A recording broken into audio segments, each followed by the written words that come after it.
Bonjour à tous. Petite histoire intitulée « Les silences du cœur ». Chapitre 3 – Les fantômes.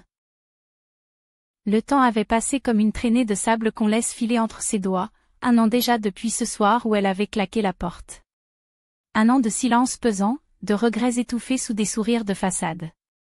Elle s'était efforcée de reprendre sa vie, de se convaincre qu'elle avait fait le bon choix.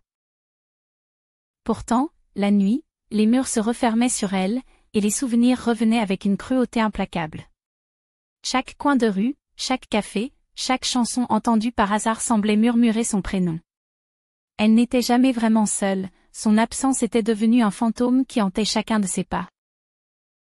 Elle avait tenté d'autres rencontres, espérant combler le vide, mais rien n'y faisait.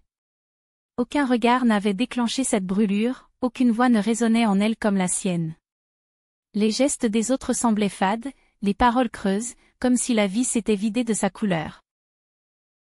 Elle avait voulu croire qu'avec le temps, la douleur s'estomperait, mais plus les jours s'empilaient, plus le manque se creusait.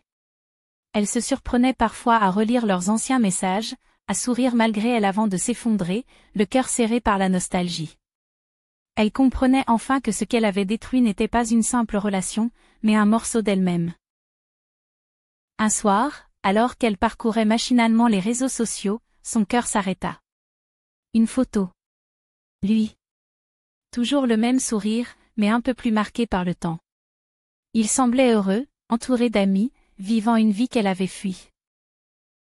Ses mains tremblaient, son souffle se brisait, et un gouffre s'ouvrit en elle. Il n'avait pas disparu, il était toujours là, accessible, tangible. La vision de son visage ralluma en elle une douleur vive, mais aussi une étincelle folle, et si tout n'était pas perdu? Elle ferma l'écran, incapable de soutenir plus longtemps son propre émoi. L'idée de le recontacter la traversa comme une tempête.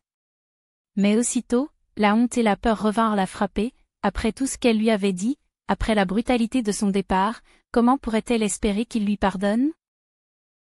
Et si elle l'avait déjà perdu à jamais? Ses doigts effleurèrent le clavier de son téléphone, hésitants, puis se retirèrent dans un geste de fuite. Cette nuit-là, elle ne dormit pas. Son esprit répétait inlassablement la même question, obsédante, destructrice. Et si c'était trop tard?